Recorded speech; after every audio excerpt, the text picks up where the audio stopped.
But just, you know, to win, you got to not lose. I mean, it's just simple as that. To win, you got to not lose. To win, you got to not lose. To win, you got to not lose. To win, you got to not lose.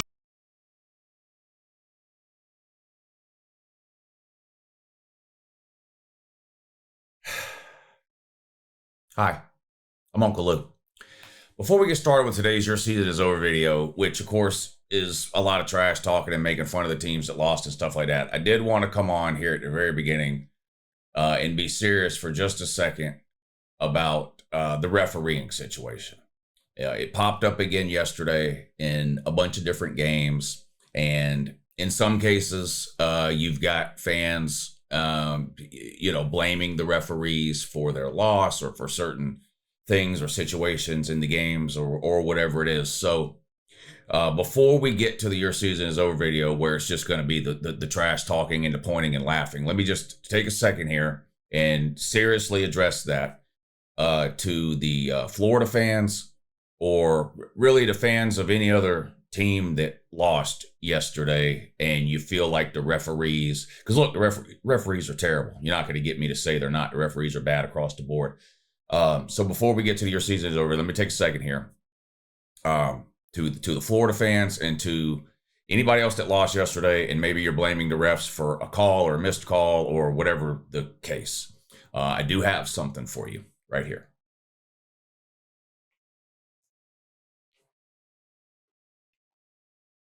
You fucking lost.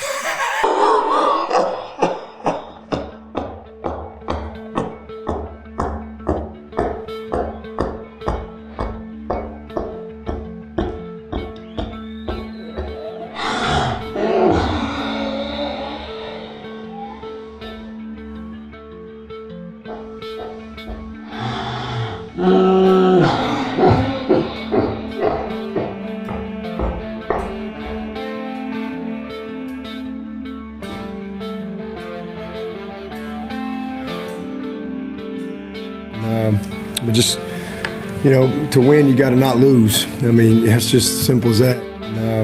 But just, you know, to win, you got to not lose. I mean, it's just simple as that.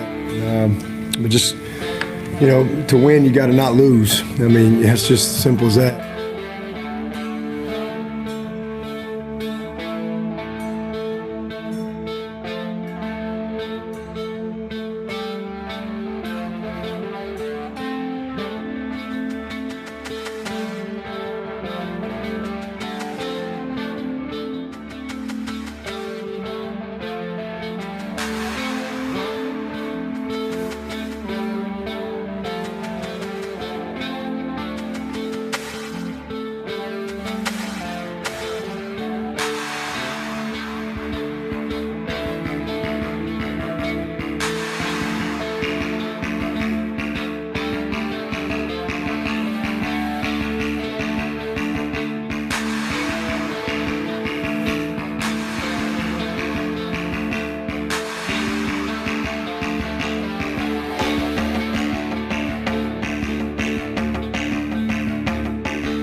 Good morning, it's Uncle Lou here. You know, every year I take a trip to the Halloween store with nothing in particular in mind, and I just look around. Oh, you know, is there something in here I could possibly use for LouTube some type of way, whether it's your season over video or whatever. And several of the like costumes that I wear sometimes, that's how I found them, is sort of traipsing around the Halloween store this time of year, looking for costumes. You know, the inflatable horse thing, the Texas guy that I've done a couple of times, got that from there. Anyway, found this mask that's shaped like somebody shooting a bird. And I was like, yeah, I 100% have to have that. I've actually had it for a couple of weeks, and I was waiting on like a good time to use it on the Your Season Is Over. And today seemed like the perfect day. So there you go. Now, everybody over on Patreon, I think, has already seen that. I think I showed it off a couple of times on the Patreon streams over the last couple of weeks. But anyway, yeah, had to get the flicking the bird mask. But good morning, it's Uncle Lou here. That's right, it is me, Uncle Lou, live on LouTube for you. Hey, thanks for watching the only Sunday afternoon college football recap video that actually matters. It's time for the Point and Laugh special. And look at this. Look, I threw a bunch of shit up against the wall, and look what stuck. Oh, my God. Houston, Nebraska, Clemson, Auburn, Vandy, Miami, Tennessee, Georgia Tech, and Florida. This week's steaming piles, ladies and gentlemen. This is the Point and Laugh special. Now, if you're looking for a recap video to talk about how good your team played yesterday, or how great your quarterback is, or how you're headed to a conference championship game now after some big win, or playoff aspirations, this ain't that video. This is the opposite of that. We talk about the losers here. We'll sprinkle in a little bit about the winners here and there, and then we'll have the usual segments at the end. I've got the Juice Poot special for you, the Josh Pate special coming up at the end. I've got my updated Heisman list. It's 4 names. It's 4. I think there's going to be 4 Heisman finalists, I think. I think I know who they are. I'm going to tell you at the end of the video. I've got the best teams I saw play yesterday. We've got an updated We're Back. It was not a good weekend for the We're Back teams. You know, there's a group of fan bases that spend every offseason trying to convince the college football world that their team is back. We're back this year, right? So we started ranking those teams a couple of years ago in order of which teams actually were closest to being back. And so we had to come up with a way to define the term back. What does back mean? So we said, okay, in order for a team to actually be back, they either have to win their conference or win a playoff game. So we have a list of 6 teams that we rank every week that have not won their conference or a playoff game in at least 10 years. And we rank those teams every week from most likely to actually be back this year to least likely to actually be back this year. And it was not a good weekend at all for the We're Back teams. So I've got that updated list for you. I've got the paper plate special. I've got the analytics clown of the week for you. Sorta, little something different there. The usual rundown. But we're going to start with pointing and laughing at some terrible fucking teams that embarrassed themselves yesterday in week 10 of the 2025 college football season. And why wait? Let's get right to Florida. We'll start there. Georgia beats Florida again. It's like clockwork. You knew it was going to happen, and it did happen. Was it a close game? Yeah. Was Georgia losing in the first half? No. Now, normally Georgia is losing in the first half, but they weren't losing this week. They were, I think it was tied at halftime. Yeah, it was tied at halftime. But it was close in the second half because every Georgia game is close in the second half. This is, if you're a Georgia fan, which I don't hide it, I am, this is what we have become accustomed to, which is why I was so confident during the halftime video yesterday. Normally, Georgia's losing at halftime. They come back in the second half and they win. Yesterday, they were tied at halftime. For Georgia, that might as well be a 100-point lead. It's just so rare that they're not losing at halftime. So it was a little closer maybe than some people thought it would be at the end. But Georgia gets the win 24-20 over Florida, just like everybody knew was going to happen. And now the Florida fans get to do what they do best. They get to spend all offseason bragging about losses. That's exactly what they're going to do. They're doing it already. They did it last year. You all have heard or seen tweets or comments from Florida fans or heard them outright say it. We had a lead on Georgia last year in the first half. We were tied with Georgia in the second half. All offseason they talked about that from last year's game. So they're going to do it again. We were tied with Georgia at halftime. We had a lead on Georgia in the fourth quarter. Buddy, a game is 60 minutes long, okay? And during those 60 minutes, Florida continues to find a way to lose, and Georgia continues to find a way to win. That's just what it is. Were Georgia fans nervous in the fourth quarter of that game yesterday? I guess probably a little, but that's every Georgia game this year. Georgia expects to win those games in the fourth. The team I'm talking about. They don't seem to care what the score is at halftime, halfway through the third quarter, into the third quarter, halfway through the fourth quarter.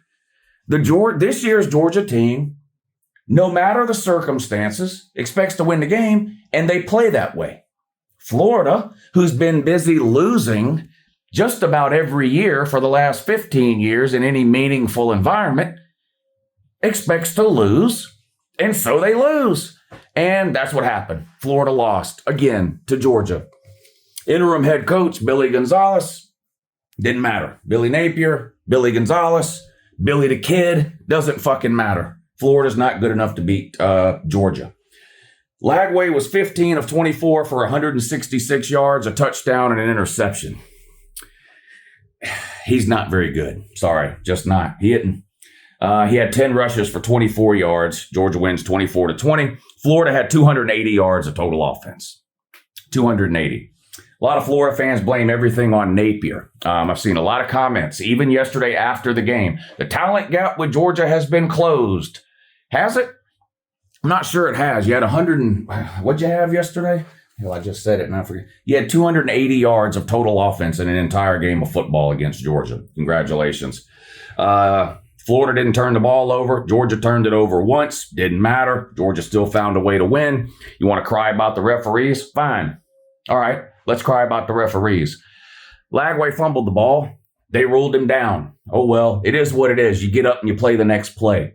They called a penalty on Gunnar Stockton that, to my knowledge, has never been called in the history of college football. I have asked everybody I can think of to ask. I even asked AI. I even asked Grok, my buddy Grok over on Twitter. He couldn't find a single example of this ever being called in the history of college football. Whatever team you're a fan of, how does your quarterback let the center know that it's time to snap the ball? What does he do? He claps, right? That's what quarterbacks do. We see it every Saturday in every game. Quarterback lines up in shotgun, yells at the line of scrimmage for the protection or whatever it is, starts clapping his hands for the center to snap the ball. That's just what happens 100 times in every game on both sides of the ball. Georgia was assessed a penalty yesterday for exaggerated clapping on the quarterback, Gunnar Stockton. Never seen that called in the history of football. So you're right. The refereeing was terrible yesterday. It was absolutely abysmal. I cannot believe they made up a penalty out of thin air, exaggerated clapping to call on Georgia. But instead of sulking and pouting and moaning about a bad officiating call or a call that you disagree with and just mailing the game in, which is what teams like Auburn and Florida do, Georgia picked themselves up and said, well, okay, fine. We'll just go win the next play. Let's just move on. What the referees do is out of our control. We're not going to sulk and pout and cry like a little fucking bitch about it. We're just going to go play the next play. And that's what they did. And they won the game. The pass from Lagway that was ruled incomplete was incomplete. You could clearly see the ball hit the ground on multiple angles. You could see the ball bounce off the ground from multiple angles. You can cry about that till you're blue in the face. It wasn't a catch. It just wasn't a catch. So I don't know what else to tell you. You lost the game. If it makes you feel better to blame the refs, you can do that. Last year, you blamed somebody getting hurt in the second quarter on why you lost to Georgia by 2 touchdowns. It doesn't really matter. You've created a habit out of just making up an excuse every time you lose instead of looking yourselves in the mirror and going, maybe my team's just not good enough. Yeah, it ain't. It ain't good enough. Look at your record. What the fuck? I mean, the idea that you think the referees are out to get you or propping up some other team is insane. Now, there was all kinds of terrible refereeing yesterday across all of college football, across all conferences. It helped some teams. It hurt some other teams. Chances are whatever teams it helped yesterday, it will hurt next week. Whatever teams it hurt yesterday, it might help next week. There is no agenda. There is no agenda. If there was, that Lagway fumble would have been called a fumble. They would not have made up a penalty to call on Gunnar Stockton about exaggerated clapping.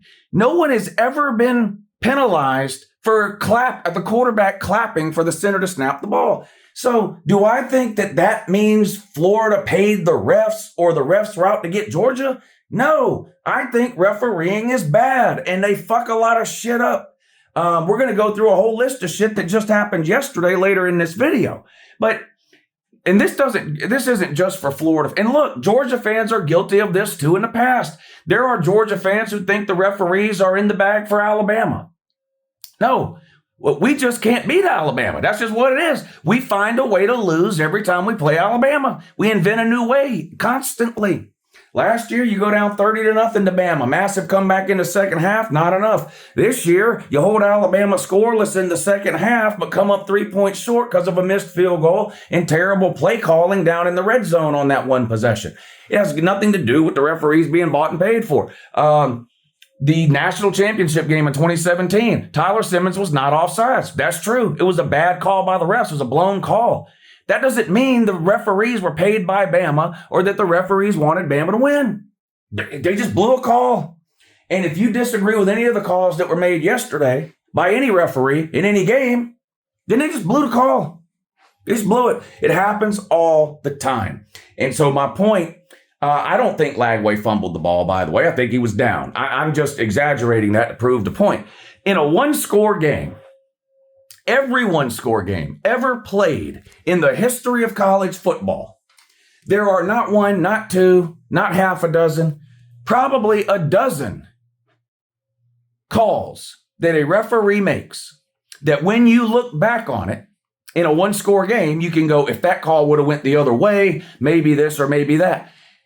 A one-score game by nature is one dropped pass, one sack, one turnover, one mistake, whatever, away from flipping the result. I mean, that's by definition, a one-score game is that.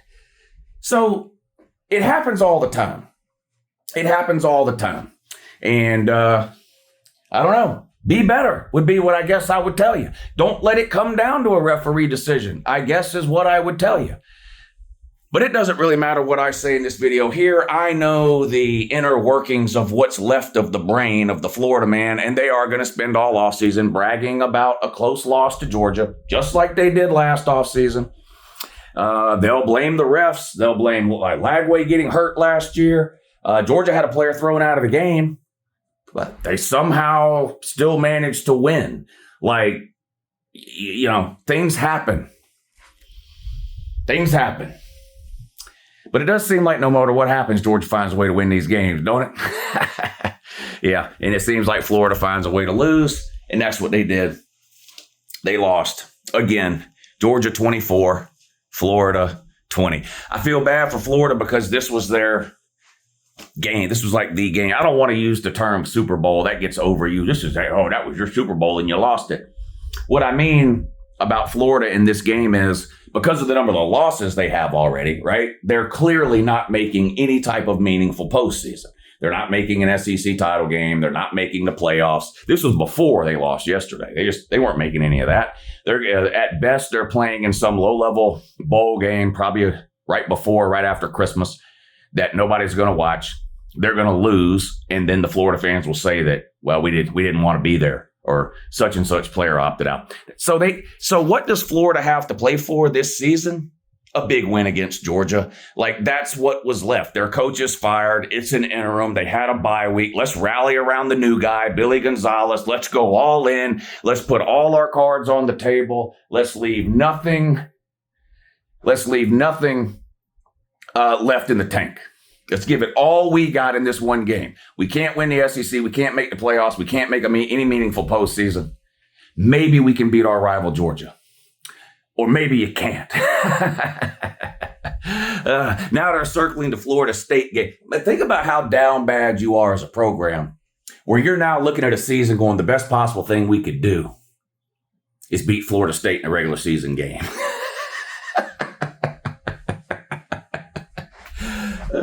Hey, Florida fans, what if I told you you could win one game between Tennessee and Florida State? Which one would you take?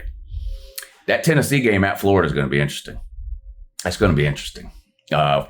If I'm being serious, Florida does have a pretty good defense. I'm not just talking about yesterday. All season, Florida's had a pretty good defense, right? Only gave up like one touchdown the first 3 or 4 games of the season, yet somehow they were 1-3. Remember that?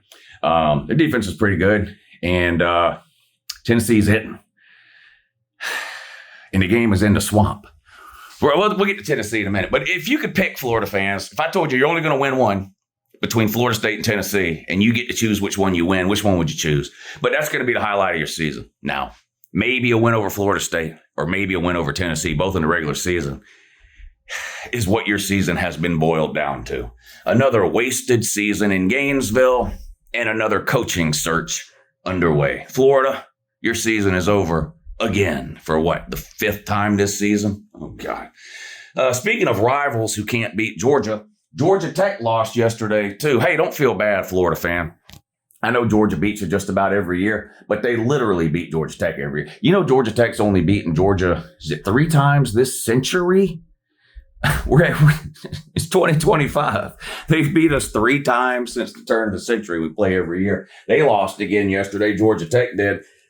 In humiliating fashion, too. 48-36 on the road at NC State. Now, Haynes King went absolutely nuts in this game through the air. He had 408 yards passing. He added 103 yards rushing on the ground and a total of 4 touchdowns for Haynes King. Not enough because he doesn't play defense. And Georgia Tech's defense must have stayed in Atlanta because y'all let NC State run up and down the field on you like you weren't even there. Holy shit. A mid, people still saying that overused word too, probably slightly below mid NC State team absolutely housed you. 340 passing NC State had, 243 rushing. That's 440, 540, 590 yards of offense NC State had on Georgia Tech yesterday and beat the Nerds. Dave Duran humiliates Brent Key and Buster Faulkner, 2 hot names in the coaching world right now for reasons unknown, to be honest with you. I think Brent Key is doing a good job at Georgia Tech. By a good job, I mean they're not winning 2 or 3 games anymore. But what else has he done? And Buster Faulkner, I think, is the most overhyped offensive coordinator on the planet. I don't understand what the infatuation is. Georgia fans were even infatuated with that guy, and I don't know why. He single-handedly cost you the Georgia game last year. Buster Faulkner did with his play calling in overtime. Georgia Tech 100% should have beat Georgia last year. And they fucked up the play calling in all 8 overtimes somehow. I don't know. Thank you, Buster Faulkner. I appreciate it. But I don't understand the infatuation with him. But anyway, Georgia Tech had 1 turnover. NC State had 0. They play Pitt at home, Georgia Tech does, and they play at Boston College. Other than that, the only thing left is their neutral site game with Georgia at the end of the year. And yes, it is a neutral site game. Why? Because Georgia Tech's broke as fuck. That's why. And they sold the rights to their rivalry home game to an NFL stadium for $10 million. How much is a loss worth to you, Georgia Tech? $10 million, I guess. $10 million. I don't blame Georgia Tech, honestly, for selling their home game against Georgia to an NFL stadium, because when that game is played in Bobby Dodd, it's like 75% Georgia fans, and that has to be embarrassing for the Georgia Tech man to have a home game against your rival, and you look up in the stands and it's nothing but red and black. It's got to be embarrassing. So they sold their home game to Mercedes-Benz Stadium, and now they're going to get paid $10 million to get their ass beat by Georgia at the end of the year, and the ticket sales are split 50-50. So you're not going to have any home field advantage. Georgia fans are going to buy at least 50% of the tickets. And then when it comes to the secondhand market, they'll probably buy up 70 or 80% of those and end up with 60 or 65% of Georgia fans in the stands there. You're in a bad way, Georgia Tech. You don't have a defense. It literally doesn't exist. Tech lost every quarter yesterday. They tied the second quarter. I'm talking about the scoring per quarter. NC State won the first quarter, the third quarter, and the fourth quarter. It was they tied the second quarter. So you just got outplayed the entire day, really. This wasn't some kind of huge NC State comeback. They had a lead the entire time on you. Embarrassing, if you ask me. No defense at all. That's all the bad news. Good news, you still only have the 1 loss. I still think there's a good chance Georgia Tech makes the ACC championship game. Now, you may end up having to win it now. Before yesterday, there was a thought process out there. Hey, what if Georgia Tech goes 11-1, but their only loss is Georgia, and they get to the ACC title game at 11-1 and lose it, and they're 11-2? And I say, I'd probably still get in, honestly, because their only regular season loss would be to a playoff team, and their postseason ACC championship game loss would be to a playoff team, because obviously the winner of the ACC championship game automatically gets in.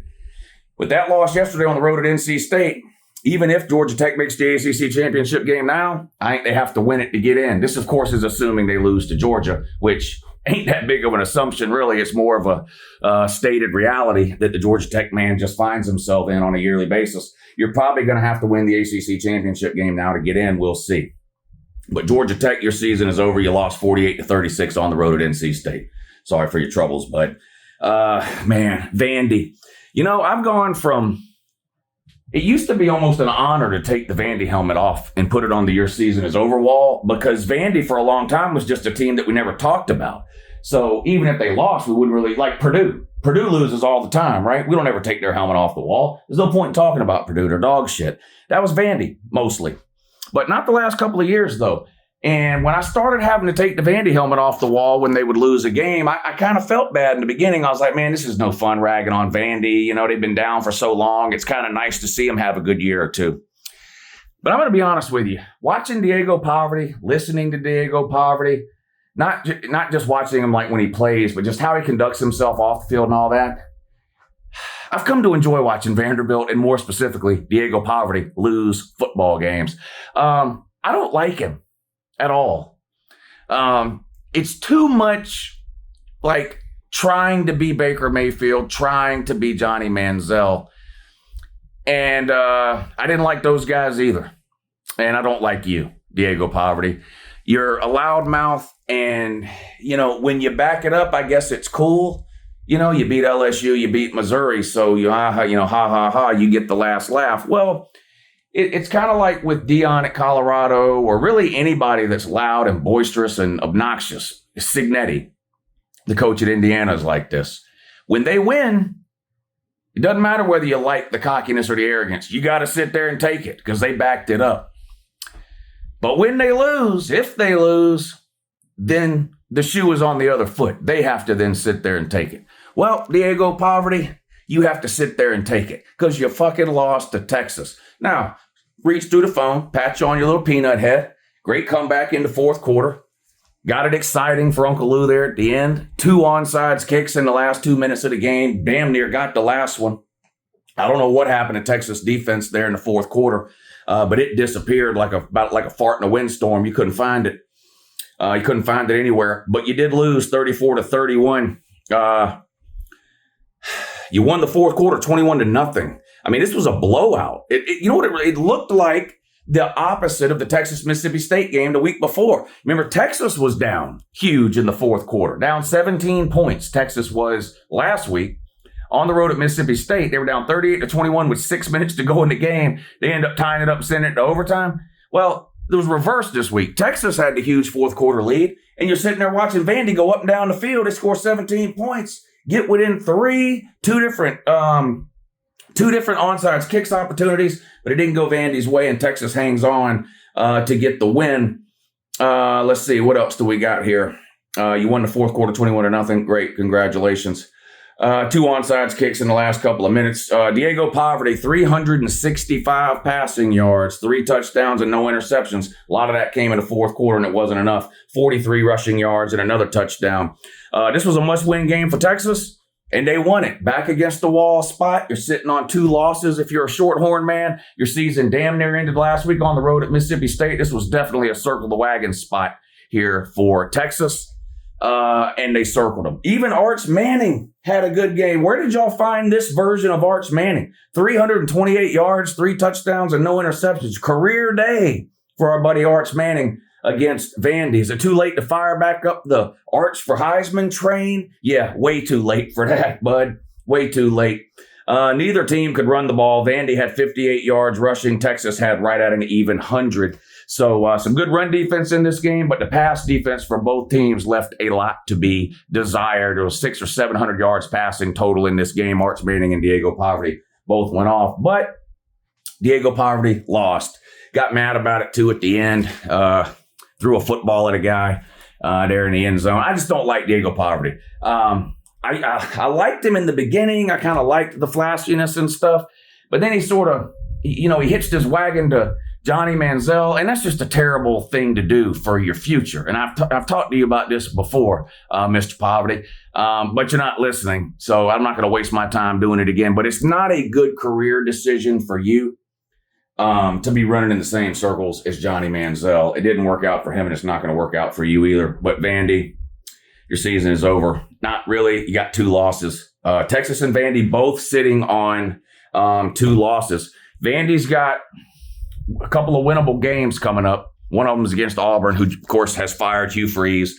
Thank you, Auburn, by the way, for firing Hugh Freeze early today before I record. Usually when a coach gets fired on Sunday, it's like 3, 4, 5 in the afternoon, and I've already recorded this talking thing that's part of the video that you're watching right now. And so I don't even mention the coach getting fired in the Your Season is Over video. And we're not going to spend a lot of time on it in this video. We are going to talk about Auburn some when we get there, but I was able to make a separate video earlier today. So if you haven't seen it, you can click back and watch it after this. But I made a video on Hugh Freeze getting fired literally 5 minutes after it was announced today. So shout out to Auburn for firing Hugh Freeze in a time frame convenient and conducive to Uncle Lou. Thank you, Auburn, for doing that. But then they got the big game at the end of the year against Tennessee. And Tennessee, who, again, we're going to talk about in a minute, has a chance to play spoiler against Vandy, which is mind-boggling situation here. You would think that if there was ever a situation where Tennessee and Vandy were playing at the end of the year and one team was out of it and the other team needed to win to make the playoff, you would go, oh, well, Vandy must be out of it and Tennessee must be the team that needs a win to get in. It could be an opposite situation here. Tennessee, of course, took their 3rd loss yesterday in humiliating fashion at home to Oklahoma, which we are going to talk about. So it's actually Vandy that could show up in Knoxville the last week of the regular season, sitting on just the 2 losses, needing a win to pad their resume for a chance to get an at-large bid into the playoffs. I don't know. I'm not saying a 10-2 in Vandy would definitely get in, but a 9-3 Vandy ain't. So their only chance of getting in now, if you're Vandy, is to win out and be 10-2 with that last win against Tennessee. So it's going to be a huge, probably the biggest Tennessee Vanderbilt game maybe ever. We'll see. But Vandy, your season is over. You know who else's season is over, and I'm not even joking, is Miami. God almighty. Every November y'all do this. You know what? There's so many Miami traditions that end in humiliation. Losing in November for no reason to teams you shouldn't be losing to. You did it last year when you thought you were on your way to the playoffs. You did it yesterday when you thought you were on it. You couldn't wait. You couldn't wait for that calendar to turn to November so you could lose a pointless game to a nobody. I mean, literally on November 1st, you shit on your foot on national television and lost to SMU. Unbelievable. And this ain't last year's SMU team. They're decent. They're nowhere near what they were last year. And you went out there and lost to them. When you already have the 1 loss, not only that, you had a conference loss. And this is a conference game. That's even more important. Miami has almost a 0% chance at this point of even making the ACC championship game. And we saw what happened last year to a 10-2 Miami who didn't make the ACC championship game. They sat home and watched the playoffs just like Florida and Florida State did. And you're headed towards that again. You are headed towards that again. The only saving grace for Miami right now is that Notre Dame has looked good and is likely to finish 10-2. And I don't know how in the world the playoff committee is going to put in a 10-2 Notre Dame, but leave out a 10-2 Miami when Miami beat them and we all watched it happen. Now, they're going to say that Notre Dame looks better now than they did then and Miami looks worse or whatever they're going to say. But there's a chance that Miami losing also keeps Notre Dame out and just neither get in because of the Miami ineptitude. But anyway, we'll talk about that more in a minute. But let's talk about the game here because we got to get to the Carson Beck situation. But you lose to SMU 26-20 in overtime. SMU's now, well, you're 6-3. SMU's 6-3. Miami with 2 losses. Miami 6-2. SMU 6-3. And 2 ACC losses for Miami, like I talked about. Here's the AC. Here, okay, Miami's problem when it comes to the playoffs and the ACC championship game. Okay, keep in mind Miami's got 2 losses. They're both conference losses. Okay, Virginia won again yesterday. They have 0 conference losses. Georgia Tech, Pitt, Louisville, SMU, and Duke, although they all have multiple losses, some of them have 3 losses. All of those teams, Georgia Tech, Pitt, Louisville, SMU, and Duke, only have 1 conference loss. Miami has 2. Miami is currently in 7th place in the ACC. 7th. And you're multiple games behind the teams that have beat you. So like Louisville's got 1 conference loss, Miami's got 2. So you go, well, they're only 1 game back. Well, Louisville beat Miami. So Miami's actually 2 games back of Louisville. SMU's only got the 1 conference loss. So they're 2 conference losses. So, 1 conference loss. SMU's got 3 losses total. One of them's an ACC loss. So you go, oh, well, Miami's only 1 game behind SMU. No, they're 2 games behind SMU because SMU beat Miami. And then that's not to mention the fact that Virginia's undefeated. You're not making the ACC title game. You have shot yourself in the foot again. Again. The 2nd year in a row by losing to teams you got no business losing to in November. You ought to be ashamed of yourself, but you're not. You'll just wait for the offseason, and then you'll run around the internet talking about Ed Reed and some 30 for 30 that ESPN did 30 years ago, and that you had 5 rings when your granddaddy was 40 years old or whatever. I don't know. I mean, that's what you'll do because that's what you do every year. Carson Beck had another multi-interception game. Now, the first interception, you can argue, maybe not totally on him, but the second interception was 100% on him in overtime when you just cannot do that. They threw every team in America runs these quick slants, right? That's what it was. The guy was blanketed. He was nowhere close to being open. Just a terrible decision to throw the ball. SMU picks it off, and that's it. I mean, if you don't score in overtime, that's Miami got the ball first through the interception. SMU gets the ball, they go down and score. It's game over. You know how the overtime rules work. So that was it. So it was another multi-interception game for Beck. 26 of 38, 274 yards, 2 touchdowns, 2 interceptions. Through the second one to overtime. Miami had 159 yards rushing. SMU only had 23. Didn't matter because you turned the ball over twice. Once being in an absolute cannot turn the ball over situation. And that's twice now that Beck has done that with the game on the line late. This time in overtime against Louisville late in the 4th quarter when you're driving and through the interception. Beck's a good quarterback. I said that when he was at Georgia. I said that when he left Georgia. I said that first month of the season. Said it the second. I still think he's a good quarterback. But the interception thing with him, it doesn't appear is going away. And the problem is that he never throws one. He never throws one. He either throws 0 or he throws 2, 3, or 4. Did it last year at Georgia. He's done it now at Miami, and it's cost him both times. I'm not putting the loss solely on Carson Beck. It's obviously a team. Loss.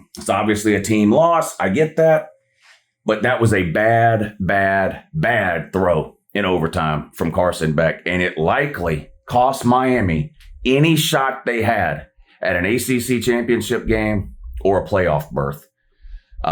So, you dummies are going to have to continue with your wait till next year speech that you've been given since 2002. You've now been in the ACC for 25 years. You've never won it.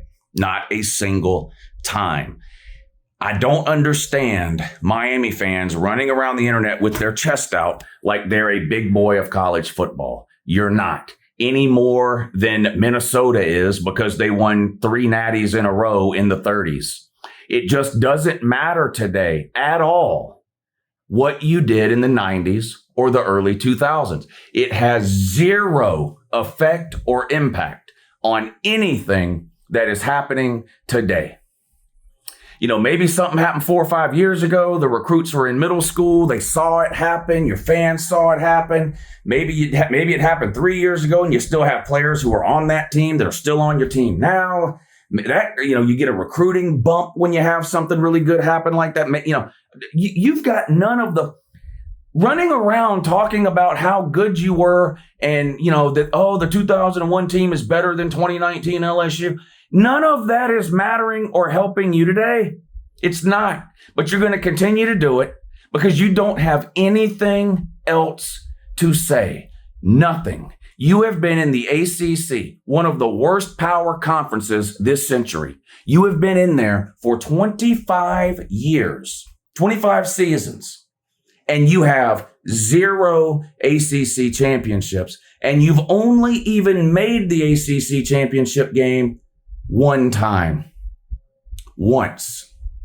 You are not a big boy of college football. You are not a blue blood. You are not a prominent program today. You're not. You're just not. You're Illinois. Illinois went 9-3 last year. They almost made the playoffs. That's what you are today.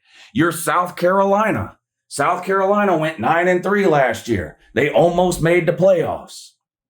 That's what you are. You're a team that when you have a bump year, a really good year, you can almost do something. That's what you are. That's what you are.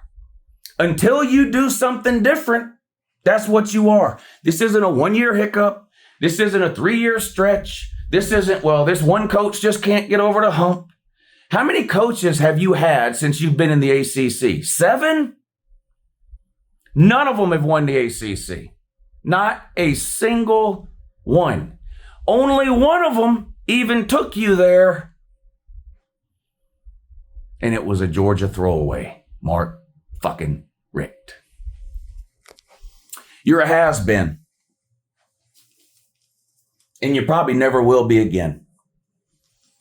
I did that video 3 years ago on teams that won natties in the 90s, starting with Colorado and Georgia Tech in 1990, up through Tennessee in 98, and there's Nebraska won a couple in that. There was a handful of teams, 5 or 6 teams that won natties in the 90s that I said, those teams are never winning another natty. Miami was on that list. You're not winning another natty. You're a small private school with an enrollment of about 12 or 13 people. You got no home, you got no stadium. You've got no home field environment or advantage. 0. Nobody alive today. Nobody alive today playing football, high school football, recruits know anything about Miami other than they're a middling average to below average ACC team. And I say below average because there's been 6 or 7 ACC teams that have made the ACC title game or won the ACC championship since you've been in the ACC. It's not just Clemson and Florida State. It's not just Clemson and Florida State that have won the ACC. SMU made the ACC championship game in their first year in the ACC, coming out of a group of 5 league. You didn't come from the group of 5. You were an independent and in the Big East when you were busy winning shit back in the 90s and the early 2000s. You joined the ACC in 2003 or 4, whatever it was, and have not won a thing. Nothing. But Georgia Tech and Colorado won natties in the 90s. They're never winning another one. Nebraska won natties in the 90s. Never winning another one. Miami won natties in the 90s. Never winning another one. Tennessee won natties in the 90s. Never winning another one. Michigan might be the only one. Michigan might be the only team that won a natty in the 90s that's ever winning another one. Dog shit. You're dog shit. Speaking of dog shit, Tennessee lost at home in a gimmicky fucking uniform again. I know why. This is what I've been telling. This is why y'all do that. I've been telling you this for years. This is why you do the never-ending gimmicks. You got nothing else, Tennessee. Nothing. 1998 was further ago than Miami was relevant. Miami at least won something in 2001 this century. Tennessee hasn't even won their conference since the late 1900s. Since last century, you haven't even won your conference. So what do? You trot out the never-ending gimmicks. You turn your stadium into a board game with the checker kneeling. Doesn't work. You got your ass beat at home by Georgia. You fucking do the dark mode, the spooky Rocky Top bullshit. You get your ass beat at home by Oklahoma. How about pick a home and away uniform and concentrate on getting better? I see more tweets from Tennessee fans in a given week about what uniform combination they're wearing or what they have to wear to the game based on what section they're sitting in or how excited they are about spooky Rocky Top or dark mode. I see more tweets and comments every week from Tennessee fans about what stupid fucking colors to wear based on which gimmick they're doing that weekend than I do about Tennessee's actual football team or how they plan to win or what they think about the game. Because it's all they fucking have. The same reason Oregon started doing it 20 years ago. It doesn't have any effect on how good you are. You're not losing because you're doing the gimmicks. I'm not drawing that connection. There's no connection to draw is my point. Y'all make these huge deals. Oh, they're not coming in. Georgia's not coming in and beating us on checker kneeling day. Yes, they are. It doesn't matter what the uniforms you're wearing or what sections people are sitting in or what color shirt those people in the nosebleeds are wearing. It has no effect on the game. Oklahoma couldn't have given two fucks less that you turned the lights off at Neyland Stadium and ran out with a black helmet on. They didn't give a fuck. And apparently it doesn't make you any better either as a team. So y'all can keep talking about it all the time while you're busy not winning anything. Talked about Mark Richt a minute ago.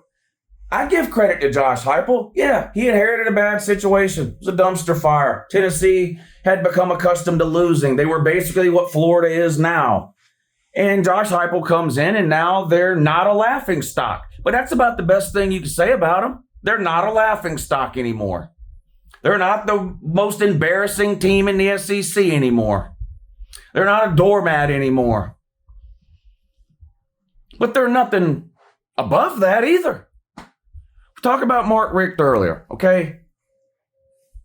Josh Heupel, if you were to put college football coaches into tiers, whatever, so you say you had the greatest of all time tier, and you had whoever you had in there.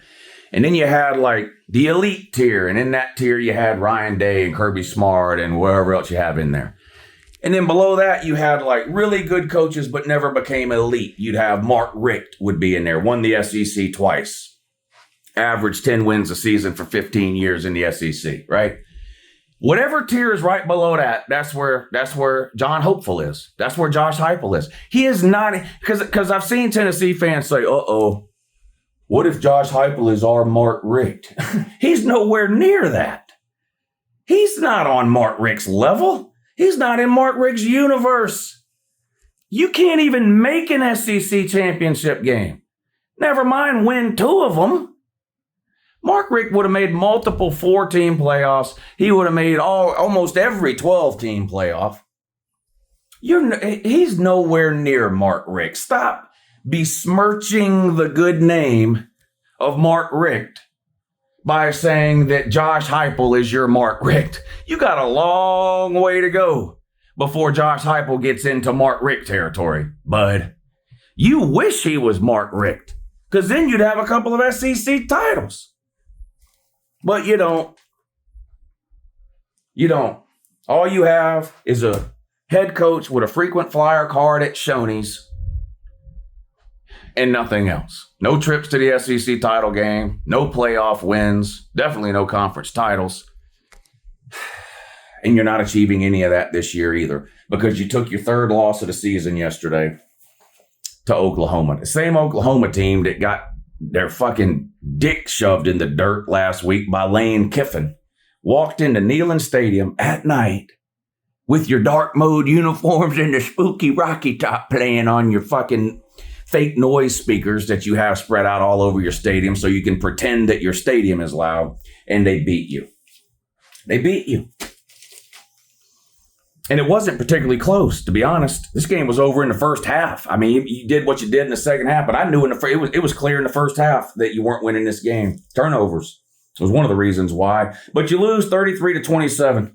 You got outscored 9-0 in the second quarter. That was the difference. Field goals. That field goal kicker for Oklahoma, we're going to talk more about him later. Some absolute bombs from him. How many did he made 2 or 3? Well, he made 4 total, but 2 or 3 of them were over 50-yarders. Anyway, that was the difference in the game. And I'm going to swing back to that and talk more about Oklahoma at a different point in the video. But let's get back to laughing at the joke that is Tennessee. Let's do that. G5 Joey, 29 of 45, 393 yards, 3 touchdowns, and 2 interceptions.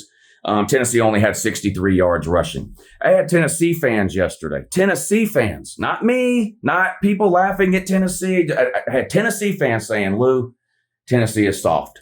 They can't run the ball, and they can't stop the run. That was the case yesterday. That was definitely the case yesterday. Because here's the thing. Oklahoma might be the worst rushing team in the SEC, and they ran it down your throat yesterday. That, to me, was the most embarrassing thing that happened to you yesterday. The turnovers were what they were. Yeah, G5 Joey didn't have his best day. First half, you dug yourself a hole there, and that was bad. And I knew right then the game was over because Oklahoma defensively is not going to allow you to come back, and they didn't. But the rushing situation is unacceptable. You only had 63 yards rushing. You ran 80 plays. You know how hard it is to run 80 plays in today's college football with the new clock rules? You ran 80 plays. Oklahoma only ran 64. It don't matter. They still beat you. Oklahoma had 192 yards rushing. 192 yards rushing. Go back and look at Oklahoma's rushing totals from every game they've played this year. Holy shit. How did you give up 192 yards rushing to Oklahoma? That is bad. That is bad. I'm not calling you soft. Tennessee fans were telling me yesterday that you're soft. Got that Alabama disease. Unbelievable.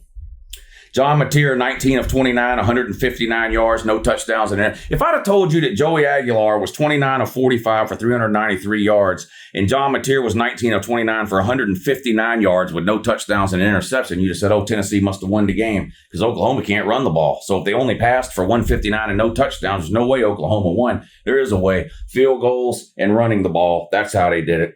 Unbelievable. Mateer also had 80 rushing yards with a touchdown. Tennessee's defense, bad. And that's your third loss. You're not making anything that you wanted to make in the offseason.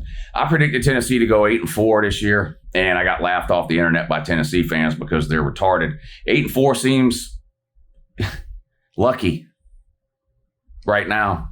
You have to play at Florida. You haven't won at Florida since 2003. God damn.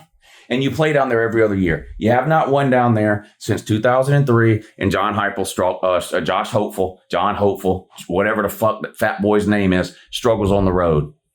Now, maybe Florida will be in give-up mode after the only chance they had to salvage their season got flushed down the toilet yesterday, courtesy of me, Uncle Lou. I beat the fuck out of them again. Maybe you catch them napping and you get a win down there. But don't tell me there's no way you're losing to Florida. Do not utter those words. Of course there's a way you could lose to Florida. The same way you've lost down there every single time you've played down there for the last 22 years. Of course there's a way you can lose to Florida. Will you? I'm not predicting that right now. We'll get to that when the time comes. But don't tell me as a Tennessee fan, there's no way we're losing that Florida game. Yes, there's a way. And that would be your fourth loss if it happens. And then you host Vandy at the end of the year. And do not tell me there's no way you can lose to Vandy. If Vandy comes into that game with only 2 losses, which is extremely likely, you're going to get their best effort. Zero question or doubt about it. Zero question or doubt about it. And if you thought Oklahoma and John Mateer ran all over you, wait till you see what Diego Poverty does to you. Diego might be able to dig himself up out of poverty with the performance he puts up against this trash can Tennessee defense. So don't tell me there's no way you're losing those games. You might win them both. Because I do think you're still a good team. You got some obviously problems and weaknesses. And the thing about G5 Joey and the defense, complimentary football, he can't turn the ball over. You don't have last year's defense. Last year, you could turn the ball over and your defense would likely come force a 3 and out. Or if you turned it over deep in your own end, they'd force a field goal. You just don't have that defense this year. I'm not telling you anything you don't want to know. I'm not even trash talking, shit talking, or pointing and laughing when I tell you that. That's just the reality. Okay? You don't have the defense to make up for dumb shit on offense like you have in the past. You don't. You don't. Oh, Georgia got a bad defense too. Georgia wins games, man. I mean, the hell, they beat you. So don't talk to me about that. I know Georgia's got a bad defense. Georgia ain't winning the Natty. I know Georgia. They ain't got nothing to do with Georgia. I'm not talking about Georgia. I know Georgia ain't winning the Natty. They're making the playoffs, though. Oh, man. Dang, not Tennessee, though. Took their third loss yesterday. Season is over. Only have Houston up here because, again, we don't get an opportunity to talk about Houston that much. And I don't know how many people knew this or not, but they only had one loss heading into yesterday's game. And their only loss was to Texas Tech, who's probably the best team in the Big 12. So they still had a lot to play for. Didn't matter, though. They got beat by West Virginia, one of the worst West Virginia teams we've seen in a long, long time. Rich Rod's first year back there. I still think maybe he'll get it turned around, but it was never going to be this year. This is a bad home loss here for Houston, 45-35. Houston is now 7-2. Both losses are conference losses. So they're sucking hind tit too. You know, they got a loss to Texas Tech, so they're behind Texas Tech. You got BYU ahead of them. They're tied with Utah. Anyway, it's just not looking good right now for Houston at 7-2. West Virginia had 245 yards rushing. Houston only had 82. You got Tennessee disease. Can't stop the run and you can't run the ball. Is that Houston or Alabama? Did I write that down wrong? No, it is Houston. Okay, good. 4 turnovers. West Virginia 0, and you lost by 10. I mean, come on. Houston it's like with Tennessee. You're nowhere near good enough to turn the ball over 4 times, force 0 turnovers, and win any game at all. The margins are too small in college football right now for almost anybody to be able to do that, let alone Houston. So you lost at home to West Virginia for literally no reason at all. All right, let's move on. Nebraska. Are y'all ever going to beat a ranked team again? I already told you a few minutes ago you're never winning another Natty. Tommy Frazier was a long time ago, bud. It's just not happening. The mid-'90s ain't coming back knocking on your door anytime soon. This is 2025, and you are absolute dog shit. Every year with Nebraska, it's something. This is the year they're back. How many years in a row were they sitting on 5 wins on November 1st and then lost their last 4 games of the year to not make a bowl game again? It's just absolutely embarrassing. You have a fake home sellout streak because that's all you have. You know, they pretend to sell out every game because they have some rich booster club that every Friday they just go and whatever unsold tickets there are, they just buy them all and like hand them out to homeless people like Ed Reed or whatever.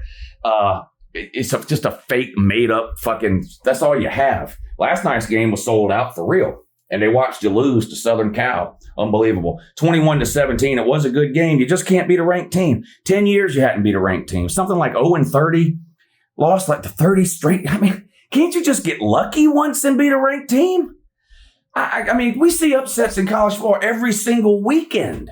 I mean, just think about the upsets we saw this weekend alone. Why is that never Nebraska?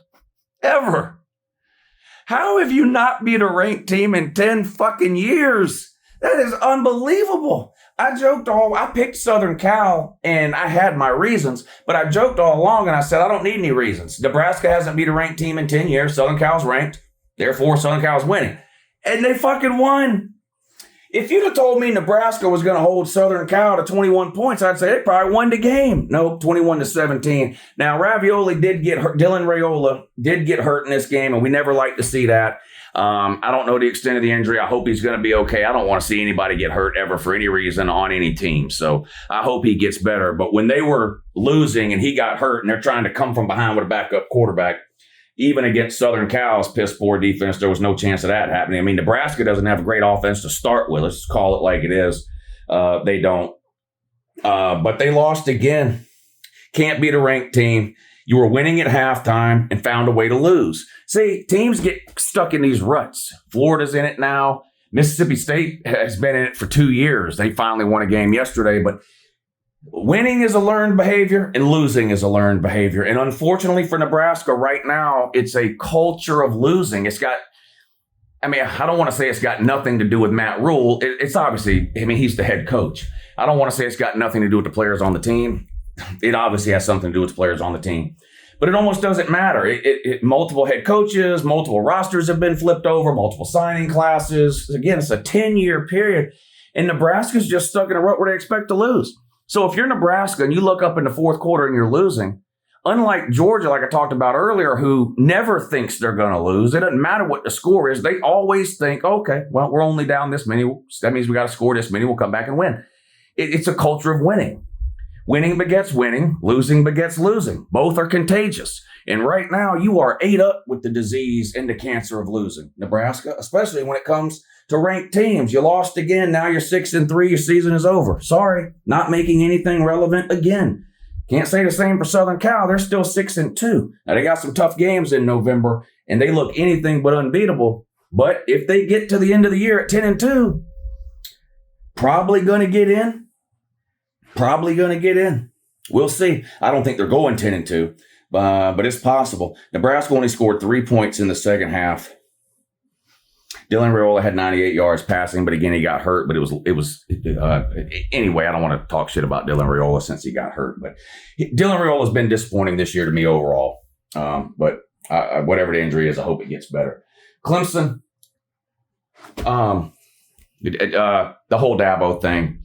We could talk about there's no point in talking about the game. Clemson played great offensively. And defensively, it was the worst Clemson performance I've seen in 15 years. I'm not exaggerating.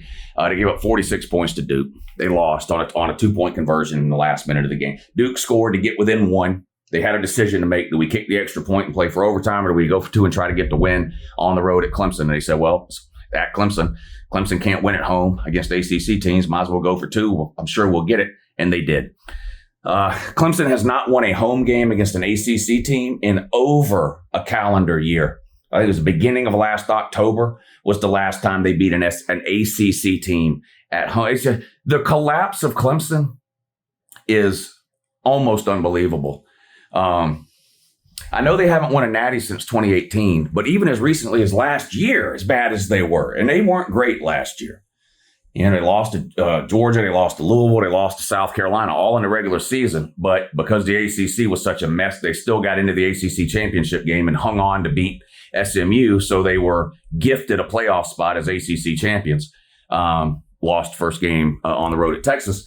But it's been sort of I've been chronicling the decline of Clemson for 4 years. I've talked about it 100 times. You look at their records starting in 2018 to now, it's more losses every year. 0-18, 1-19, 1-20, 2-21, 2-22, 3-23, 4 last year in 24. And it's going to be more than that this year. So it was sort of a slow but steady decline over a 4 or 5 year period. But then this year, they have fallen off a cliff. They are a bad football team. They're not a good, talented football team where like it's just not coming together here or there. They're a bad team. They're bad. They scored a bunch of points against Duke, but they gave up the pass. I mean, Clemson's pass defense yesterday was absolutely atrocious. I mean, Georgia's pass defense leaves a lot to be desired. Not piss and moan and cry about Georgia's pass defense all season long. Clemson makes Georgia's pass defense look like all Hall of Famers. Clemson and Dabo were completely lost. 2-point conversion, won the game for Duke at the end. It's a wasted season. Clemson had 560 yards of offense and lost. Think about the defense you have come to know at Clemson over the last 10 years, give or take. Think of the defense you have come to know at Clemson over the last 10 or so years. If I would have told you they had 560 yards of offense in any game over the last 10 years, you would have went, well, they definitely won with that defense they got. Not yesterday. 560 yards of offense Clemson had and lost. That's the second most yards Clemson has ever had in a game that they lost, ever. According to Dabo Swinney yesterday. More on him in a minute, too. Duke only had 78 yards rushing, but they just absolutely lit Clemson up in the passing game. I mean, it was unbelievable how bad it was. Clemson did get the ball back with a little under a minute to go, down 1 point after the 2-point conversion. They come out, they immediately commit a penalty and back themselves up into the shadow of their own end zone, and that was it. It was basically game over. They completed a couple of little plays there, and then they tried one of those fucking toss the ball around 100 times to 10 different players things that you see at the end of games, and it, of course, didn't work. And Clemson loses to Duke 46 to 45. Dabo had another stressful press conference yesterday. Give the media some credit for Clemson. They asked the tough questions, and Dabo stands there and takes it. This wasn't a 7 or an 8 minute post-game press conference. He stood there and took questions for almost 30 minutes. He did make that one idiotic line that I played at the beginning. The thing is, if you want to win, you got to not lose. Well, yeah. Scoring more points. You know what you got to do? You got to score. If you can somehow at the end of the game have more points up on the scoreboard than the other team does, that's how you win. If you want to not lose, what are you talking about? You have to win if you what do you say? In order to win, you have to not lose. Yeah, no shit, buddy. No shit. I am not convinced that Dabo is willing to do what needs to be done at Clemson to get them back headed in the right direction. I'm just not. I can be proven wrong, and I can be proven wrong the first week of January this year if Clemson goes out and rakes in players through the portal. Anything short of that happening, I think this year's Clemson is likely to become the norm for them. And I'm dead serious. I'm not trolling. I'm not trash talking. I'm not even pointing and laughing. Clemson has been trending this direction since the day NIL and portal started. I have chronicled it on this channel over and over and over and over again over the last 4 or 5 years. And I am dead serious. If he doesn't do a 180, not a slight change, not alter course a little bit, if he doesn't do a complete 180 on the way he feels about NIL and portal and roster management in the current climate of college football, and his only opportunity to do that is going to be the first 2 weeks of January when the portal opens, because there's only one portal now. There's no, after spring practice in the second portal, there is no more second portal. That January portal is it. If he doesn't bring in some serious heat in that first portal window, I don't know what else Clemson fans are waiting on to come to the conclusion that I have already arrived at, which is this season is going to become the norm for Clemson. Every other team in the ACC, every other team in college football almost, has caught up to Clemson via portal and NIL.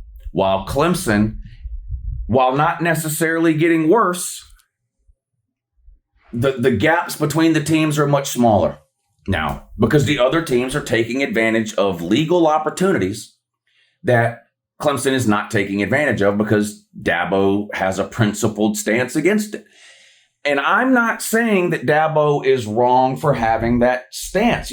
Someone's principles are what they are. If he is against the portal and NIL, then he's against the portal and NIL. And he has every right to operate that way. But if he does that, this season is not going to be an outlier. This season will become the norm. He will be in dogfights with Duke. He'll be sitting on 4, 5, and 6 losses at the end of every year. And you will be the new Nebraska, hoping you can somehow make a bowl game, get to a 6th win every November.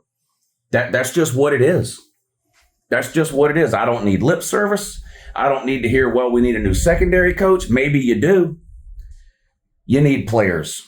And you need to embrace NIL. And I don't want to hear about, well, we gave this money to this player.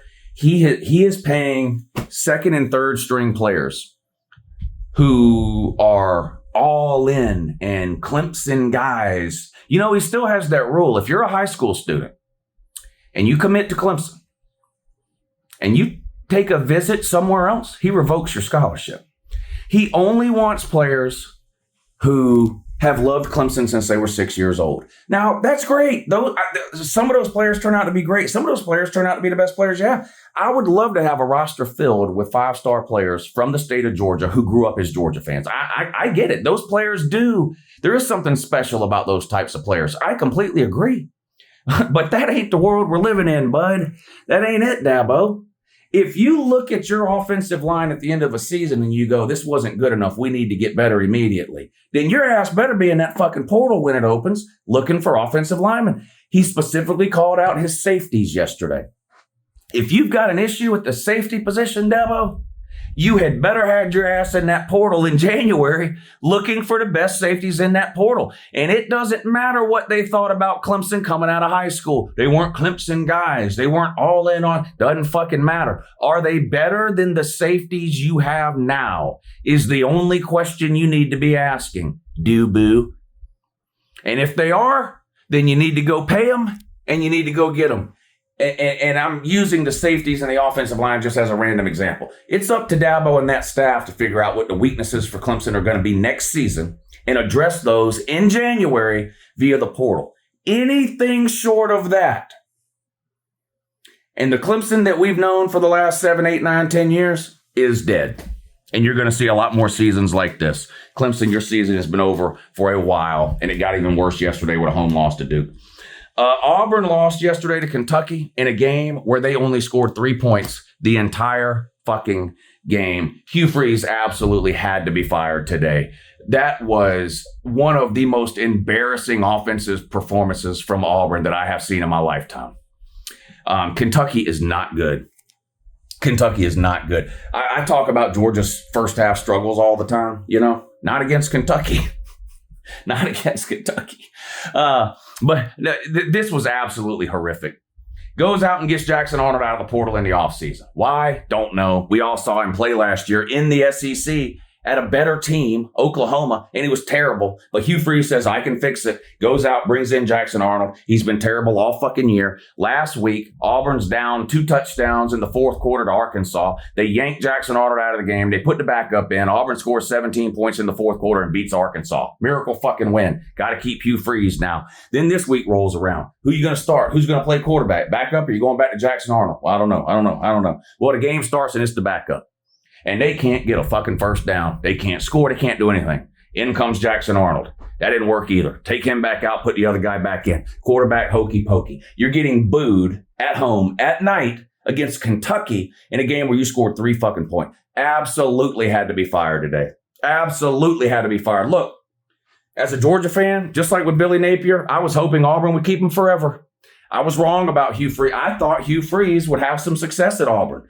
National title? No. But I thought Hugh Freeze would have Auburn in a respectable position by year 3. He did well offensively his entire career everywhere else. Gets to Auburn, looks like he's never seen a football. He has no idea what he's doing. Auburn has had one of the worst offenses in the SEC every single year that Hugh Freeze has been there. And because he went out and handpicked his guy at quarterback this year, he's all out of excuses. Never should have brought Robbie Ashford back for year 2, but again, he thinks he can fix everything. Hugh Freeze is one of these dumbasses that thinks he's the smartest person in every room that he's in. And he's just not. Found out the hard way, too, by getting his ass beat week in and week out at Auburn for 3 years. And now it's over. It's not, you can't even really troll the Auburn fans today. They were basically hoping for a loss so that this would happen. And it did. Hugh Freeze has been fired. The next obvious question, who are they going to get? I don't know. And before you tell me it can't get any worse than Hugh Freeze, of course it can. I've been, some of these coaching search situations, the Florida situation, a little messy. They've got no school president. It's an interim. The governor doesn't like the interim. It's a mess. Now you got the LSU coaching search where the governor wants to be in charge and, athletic director's not going to have anything to do with it. So we got to fire him. So now we got no athletic directors. You got politicians picking football coaches. All that's a mess. All of that at Florida and LSU is situational. It happens to be happening right now, right? Auburn's administration and booster situation has been a complete and total fucking mess as far back as I can remember. And I'm not even just talking about NIL or what this predates NIL. There are Auburn boosters that think they're way more important than they are. The Auburn booster situation has been a known, there's been books written about the mess that is the Auburn booster situation and how they relate to the Auburn administration and who's actually in charge and what happens during a lot of these coaching searches. And we saw some of that play out publicly with the Brian Harsin fiasco 2 coaches ago, when a certain group of people wanted one coach, another set of people wanted Brian Harsin. The Brian Harsin people won, but then the anti-Brian Harsin people, as soon as Brian Harsin started losing, started planting fake stories about Brian Harsin sleeping with people, tried to ruin the man's personal life for what? It's a giant fucking mess. It makes it hard for me to think that any of those 3 schools are going to get it right. Specifically in the case of Auburn and Florida, how many coaches have we seen now? With Florida, I think that this will be their 6th coach since Urban Meyer. They fired a coach on average every 3 years for the last 16 years, Florida has. And now the mess that their administration is in, how do you trust them to get it right? If you're Auburn, somebody's got to be in charge and make a decision. I don't know. It's good. The whole coaching situation thing is going to be a mess because we're not done firing people. Mike Norvell, Stoops at Kentucky, Fickle at Wisconsin, Belichick at North Carolina. What's going to happen with Dion at Colorado? I don't think he'll get fired, but he might walk away and cite health reasons. The college football coaching search situation over the next 2 months is going to be the craziest we've ever seen, and Auburn's going to be right in the middle of it because they lost at home 10-3 to Kentucky and fired their head coach. Auburn, your season is clearly over. It never started, bud. You were dog shit from the word go.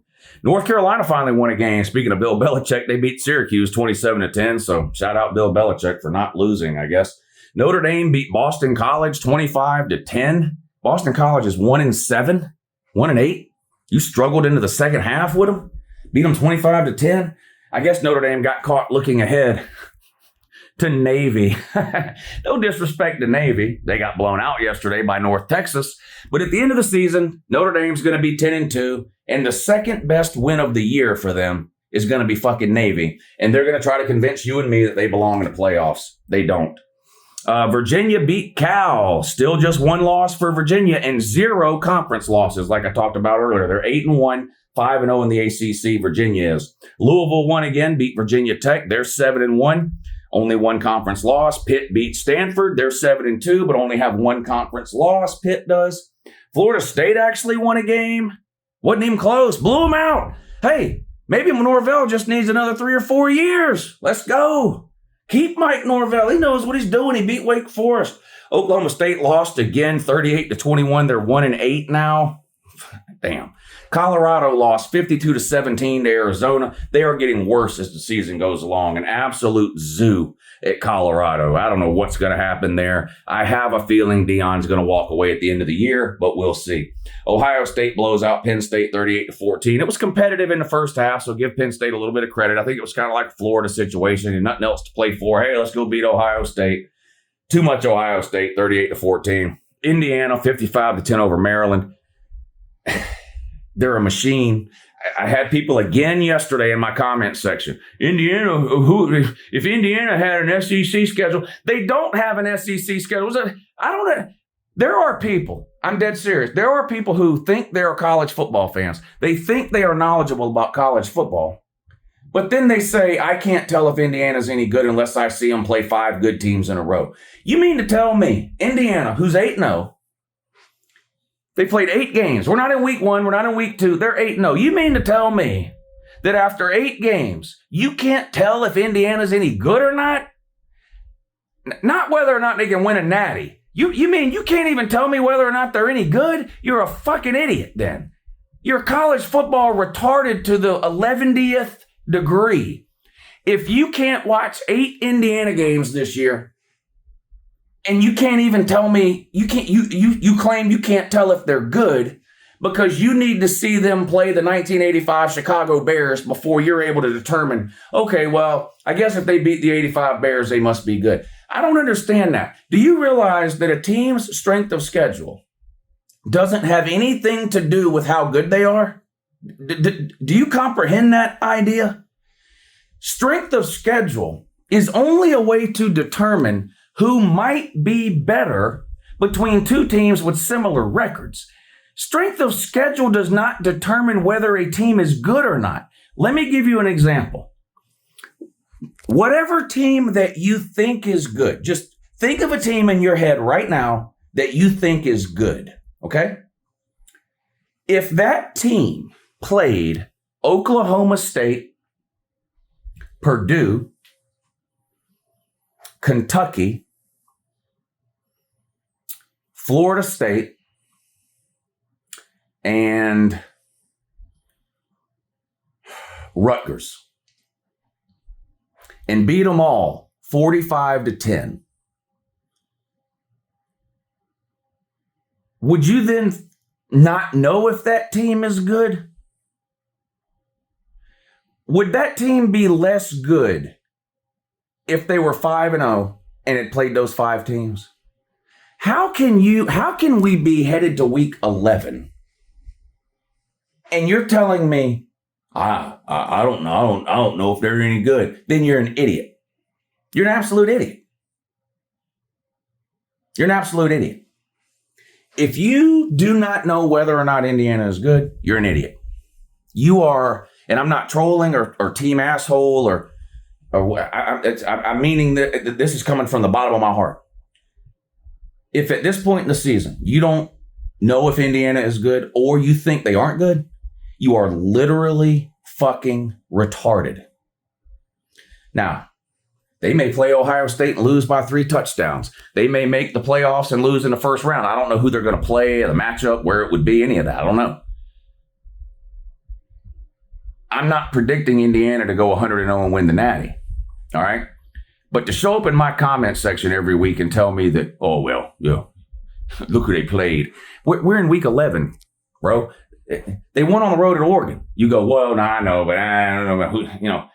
That's what they tell me. I need to see them beat somebody. I say, well, they beat Oregon at Oregon. You know, they beat Oregon at Oregon. You know what they say then? Well, who has Oregon beat? I mean, just tell me you're college football retarded. And the only way you can tell if a team is good is if they win a national title. Well, I guess they win a natty, they must be good. I mean, come on. Indiana is good. I don't know why it has to make you so mad. Michigan 21-16 over Purdue. Bryce Underwear 13 of 22 for 145 yards. Listen, I keep saying it over and over again. I'm going to say it again today. I'm not throwing in the towel on Bryce Underwear. I'm not saying he's never going to be any good, but I am telling you that we're headed to week 11 and he's not any good. I'm telling you that. He's not any good right now. It wasn't good yesterday. Wasn't good a month ago. Not likely to be good tomorrow. We're nearing the end of the regular season here. This guy's barely 50% and 140 yards against Purdue. And Michigan might go 10-2. They're sitting on 2 losses. They got 2 winnable games left, and then they got the game at Ohio State. They're probably going to be 9-2. I think they play at Northwestern. Yeah, we'll see. I mean, Justice Haynes is out with a broken foot, but they had the other running back, Marshall is that his name, had almost 150 yards yesterday. So they can run the ball, and their defense is okay. But boy, if you're counting on Bryce Underwear to do anything this year, it's not looked good, bud. It has not looked good. I mean, I'm looking now. I'm like, hold on, wait a minute. Scratch that. Oh, no, I thought I said Jalen Milroe, but no, it's Bryce Underwear. Couldn't tell the difference there for a minute. What else we got here? Ole Miss won again, 30-14 over South Carolina. They're 8-1, headed to the playoffs probably. Mississippi State won an SEC game yesterday. Alert the news media. They had lost 16 SEC games in a row. Beat Arkansas 38-35. Texas Tech won again, 43-20 over Kansas State. Texas Tech still just with 1 loss on the road at Arizona State when they were missing their quarterback. Utah 45-14 over Cincinnati. Cincinnati only had 1 loss, and it was to Nebraska in week 1. So Cincy had won, 7-8 games in a row, whatever it was. Went on the road to Utah and got wiped. I mean, this game wasn't even competitive. Sorsby had a terrible game, too. Brendan Sorsby, that quarterback for Cincinnati. He's been good this year. Wasn't good yesterday. That's Cincinnati's first conference loss, though. So we'll see. All right, here's my Heisman list. And look, one of these 4 people is winning the Heisman, I'm pretty sure. Mendoza, Sayan, Simpson, and Reed. 4 quarterbacks, 2 from the Big Ten, 2 from the SEC. The 2 best teams in the Big Ten, Indiana and Ohio State. Mendoza and Julian Sayan. 2 best teams in the SEC right now. Alabama and Texas A&M, Ty Simpson and Marcel Reed. I think those are your 4 Heisman finalists. We're back list. It was a bad day to be on the We're Back list yesterday. Let me see this here. 1, 2, 3, 5. There's 6 teams every week on the We're Back list. Not a single team on the We're Back list won yesterday. Now, Texas A&M was off. Thank God, right? Texas A&M, good thing y'all didn't play yesterday because everybody else on the list lost. A&M was off. Nebraska lost. Tennessee lost. Miami lost. Florida lost. So I've got an updated top 6 here.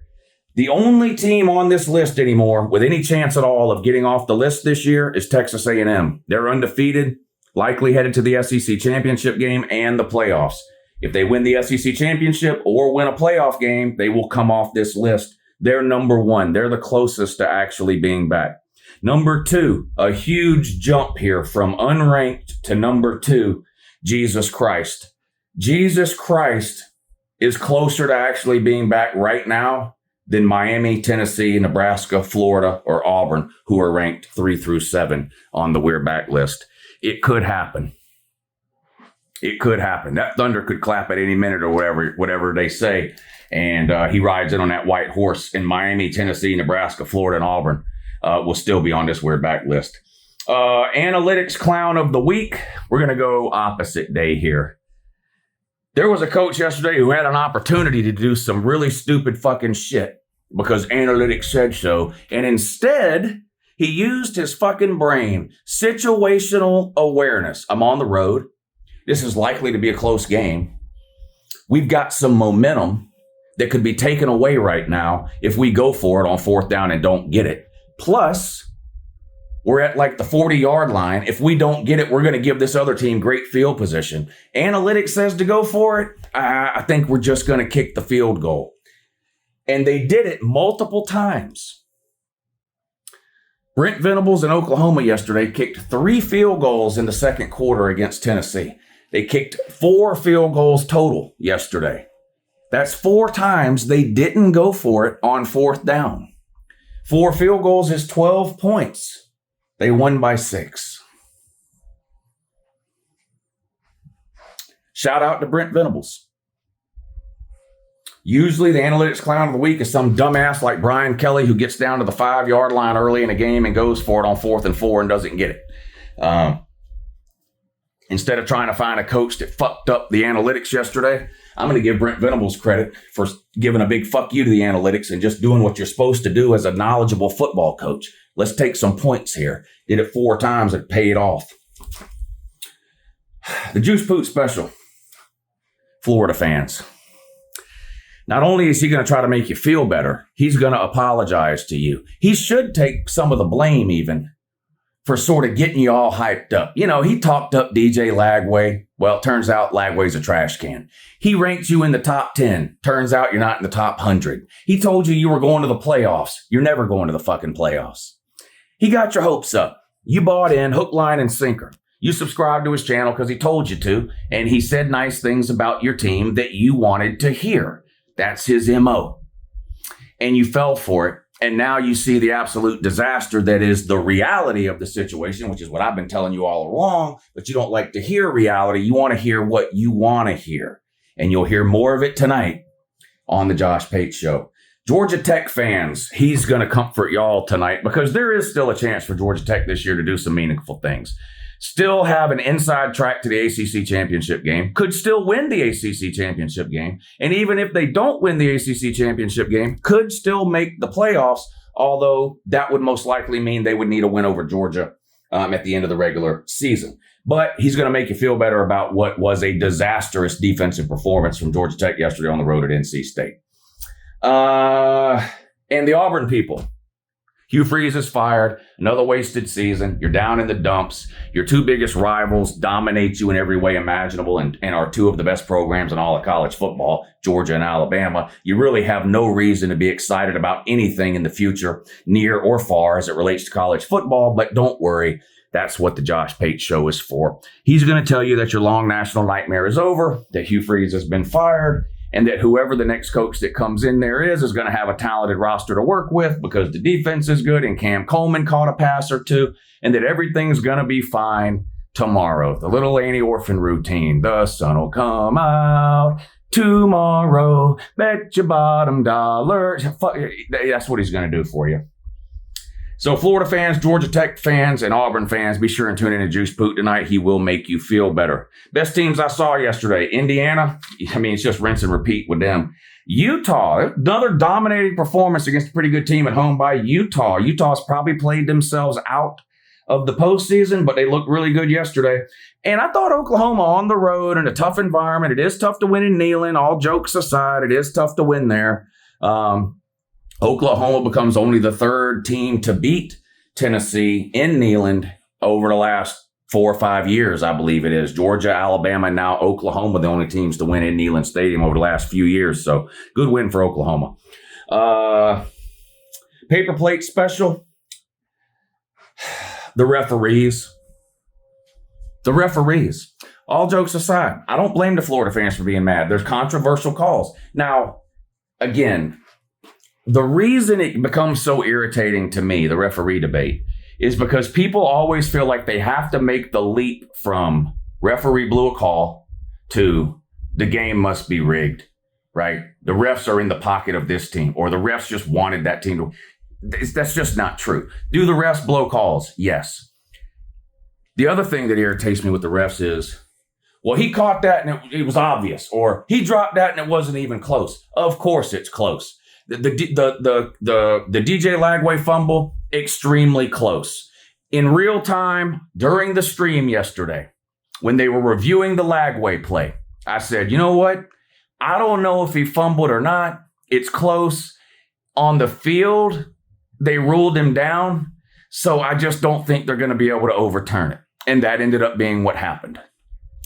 A few minutes later, when the Florida wide receiver had the catch that wasn't a catch, and they showed the replay, I said the same thing. To me, it looks like the ball does hit the ground because you can see it immediately bounce up, but there's no real clear angle to tell if it hit the inside of his arm or the ground or what. So since they called it incomplete on the field, they're probably going to have to uphold the call on the field. And that's what ended up happening. When they reviewed the Lagway fumble and said Lagway was down and it wasn't a fumble, I didn't go on a 10-minute tirade about how the referees must love Florida and they just hate Georgia and they're out to get us and they're paid off. It's a close call that could go either way. The catch was the same thing. It was a dead giveaway that something is close is when somebody goes, and it ain't even close. You hear this a lot of time with teams, right? They'll go, Alabama's way better than Texas A&M, and it ain't even close. It is close, man. You telling me, no, Alabama way by a mile, beat them by 100. It ain't close. Yes, it is. Yes, it is close. I know it's close because you're saying it's not. No one ever says, and it's not close. Unless it's actually very, very fucking close. But that wasn't the only game. The end of the Clemson game had one of the weirdest pass interference penalties I've ever seen. Dabo called it out in the post-game press conference. They called a pass interference on Clemson when it looked like it was obviously on Duke. I don't know what the referees are seeing sometimes. Like, look, I have been bitching about this for 10 years on this. Referees are bad at their job. They don't hate your team. They're not paid off by the team that you're playing. They're not out to get you. They don't give a fuck about you. They don't. They do their job. They collect the paycheck. They go home. It doesn't matter how good or bad they are. They're like weathermen. They can fuck everything up. It doesn't matter. You're not allowed to question them. You're not allowed to ask them anything. You can't hold them accountable. They don't get fired. They can be as bad as they want and nothing happens. So they keep getting worse. I've been complaining about this forever. The end of the Clemson game was a good example. Terrible fucking call. There was a targeting call in the Ohio State game on Caleb Downs that was the most textbook example of targeting that I have seen probably in 10 years. There are 4 or 5 key indicators of targeting. Caleb Downs checked off everything on the fucking list. He launched. His feet were a good 6 or 8 inches off the ground. He launched up, feet came off the ground. He led with the crown of his helmet. He made contact to the head or neck area of the other player. The other player was a defenseless receiver. It was the most textbook targeting I've ever seen. As soon as it happened, the announcers said it. While it was being reviewed, the announcers said it.